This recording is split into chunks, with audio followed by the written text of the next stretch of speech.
Apa sih ciri-ciri murai batu yang kelebihan dan kekurangan protein? Saya jabarkan dulu tentang protein, teman-temanku. Biar kalian pinter, biar kalian makin cerdas. Protein itu adalah nutrisi yang dibutuhkan oleh seekor burung. Mau murai batu, kapas tembak, cendet, kenari, burung apapun itu pasti membutuhkan yang namanya asupan protein.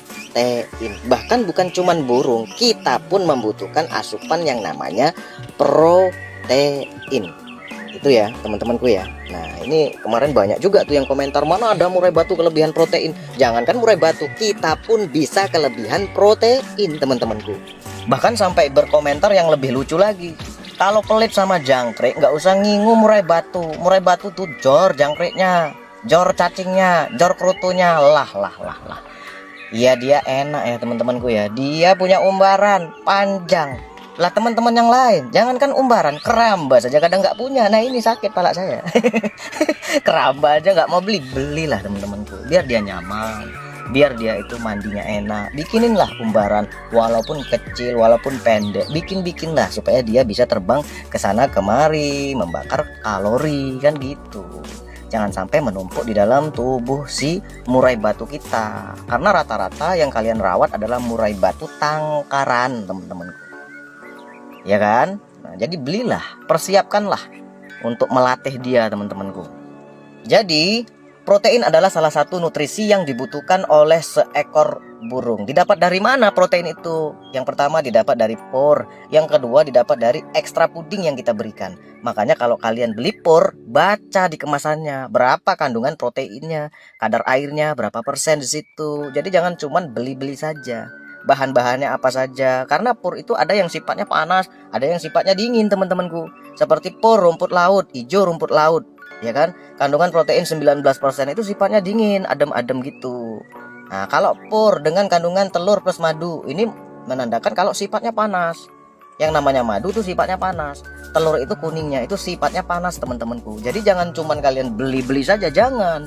Dibaca dulu. Sesuaikan dengan kebutuhan murai batu kalian. Supaya apa? Supaya cocok. Ketika cocok, maka burung itu lebih mudah untuk mendapatkan kesehatannya.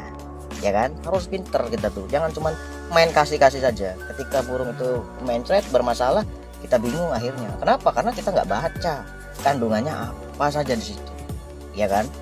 Kemudian apa manfaat dari protein itu? Nah ini perlu kita tahu ya teman-teman ya. Jangan cuma bisa ngomong protein, tapi manfaatnya tuh apa di burung itu? Kita nggak tahu. Ini ruwet lagi, ya kan? Makanya terjadi jor-joran ke burung. Akhirnya kelebihan protein. Manfaat dari protein itu adalah untuk massa otot, untuk kesehatan tulang, untuk kesehatan bulu, untuk kesehatan mata. Banyak sekali manfaat dari protein ini. Protein ini kan dari jangkrik ditelen sama si burung, ya kan? Kemudian dicerna. Ini pencernaan burung ini ada dua cara. Yang pertama mekanikal dan kimiawi teman-temanku. Kalau mekanikal berarti diremes-remes. Setelah itu barulah terjadi pencernaan secara kimiawi. Di mana tempatnya? Di dalam lambung. Pakai apa? Pakai enzim yang disebut dengan asam lambung. Kalau lambungnya bermasalah, nggak hancur tuh jangkrik. Kan gitu. Jadi dapat stamina nggak dapat stamina dianya. Nah setelah dipecah di dalam lambung, ekstra puding yang kita berikan itu jadilah yang namanya asam amino. Nah di dalam usus halus akan diserap itu asam amino. Kemudian sampahnya lari ke usus besar, dibuang menjadi kotoran.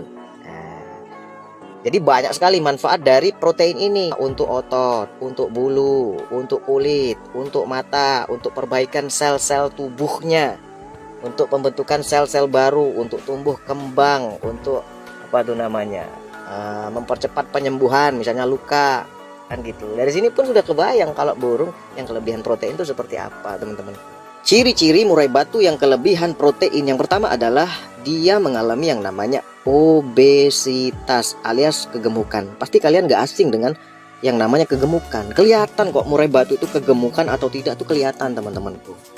Jadi protein yang kita berikan itu menumpuk dalam tubuhnya, terlalu banyak di full krodong. Sedangkan murai batu itu metabolisme tubuhnya lambat. Tapi diberikan puding tanpa adanya penyeimbang, tidak diberikan pengumbaran karena nggak punya umbaran. Selalu di full krodong, diletakkan di tempat yang adem-adem, akhirnya menumpuk dalam tubuhnya. Terjadilah timbunan lemak di dalam tubuhnya.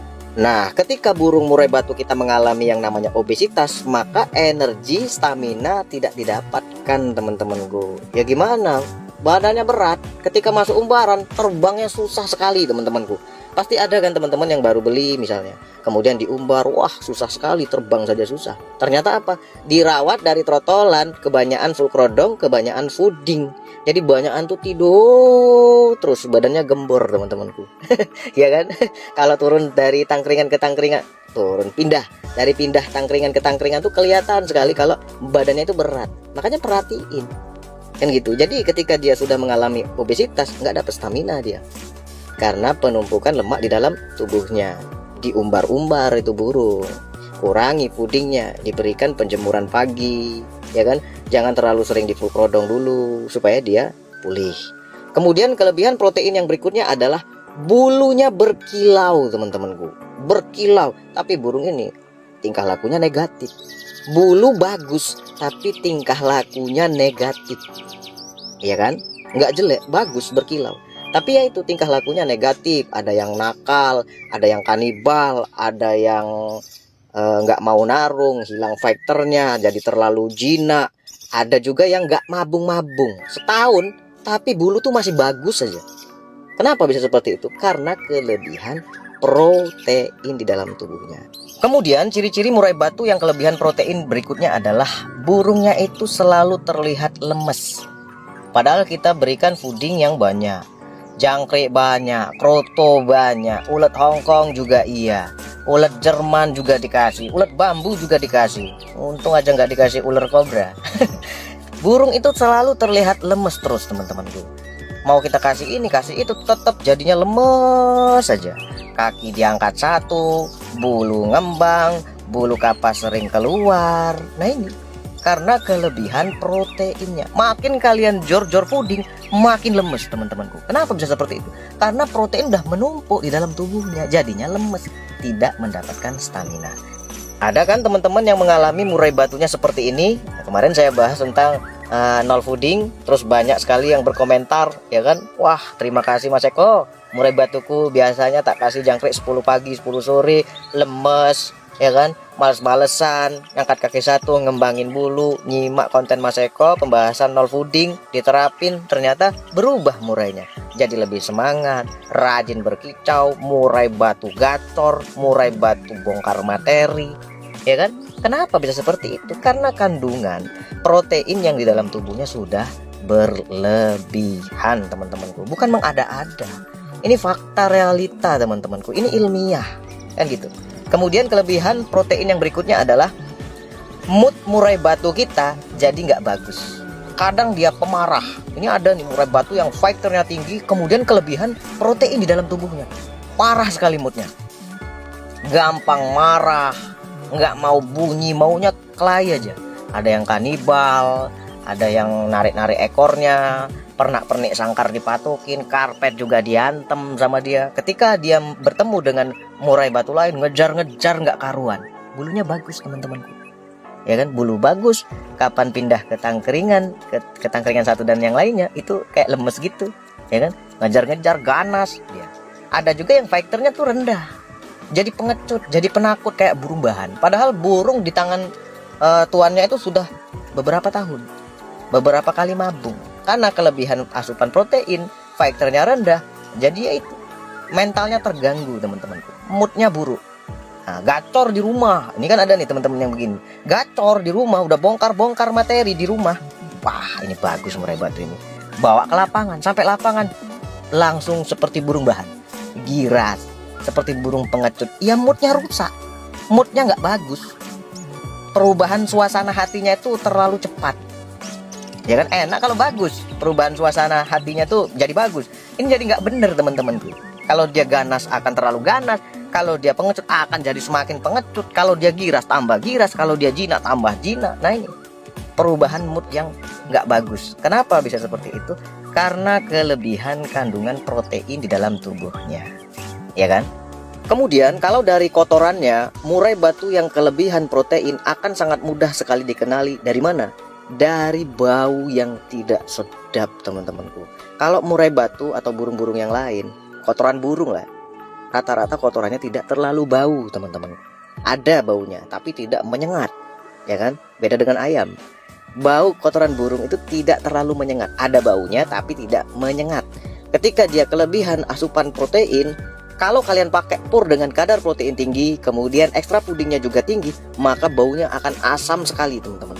Ada kan pagi-pagi buka kerodong, wah baunya sangat asam dan menyengat. Pokoknya nggak nyaman lah, kita aja nggak nyaman, apalagi dia di kerodong, ya kan? Terkadang kita tuh kasihan, wah kasihan ini, langsung dicuci karpetnya. Tapi ya itu, karena kita nggak paham, kasih lagi yang seperti itu. Akhirnya dia kelebihan protein terus, kan gitu. Kemudian kalau kalian pakai fur dengan kandungan protein yang rendah, misalnya 16% kandungan proteinnya, tapi ekstra pudingnya tinggi, kroto banyak, jangkrik banyak, maka baunya akan amis teman-temanku. Apalagi kalau kalian letakkan burung itu di tempat yang hangat, baunya itu amis. Kemudian banyak bercak-bercak putih seperti berak kapur. Nah itu tanda kalau murai batu kita itu kelebihan asupan proteinnya. Kalau kita turunin, hilang itu semua, kan gitu. Jadi terkadang kita itu hanya kurang memahami saja kondisi murai batu kita. Tapi kita pengennya murai batu kita tuh jadi bagus. Lah, bingung kan? Pengen burung bagus tapi kita tidak memahami kondisi dia. Nah, ini sampai kapan? Kan gitu. Waduh, ini durasinya udah kepanjangan ya teman-temanku ya. Besok kita lanjutin lagi pembahasan tentang murai batu yang kelebihan protein, kekurangan proteinnya ya. Kelebihan protein sudah kita bahas. Ini baru sekelumitnya saja teman-temanku. Kalian harus kembangkan sendiri. Kalian harus cek sendiri. Saya cuman memberikan kunci, kalian yang jalan. Kan gitu. Oke ya, segitu aja. Semoga kalian bisa mengembangkannya. Wassalamualaikum warahmatullahi wabarakatuh.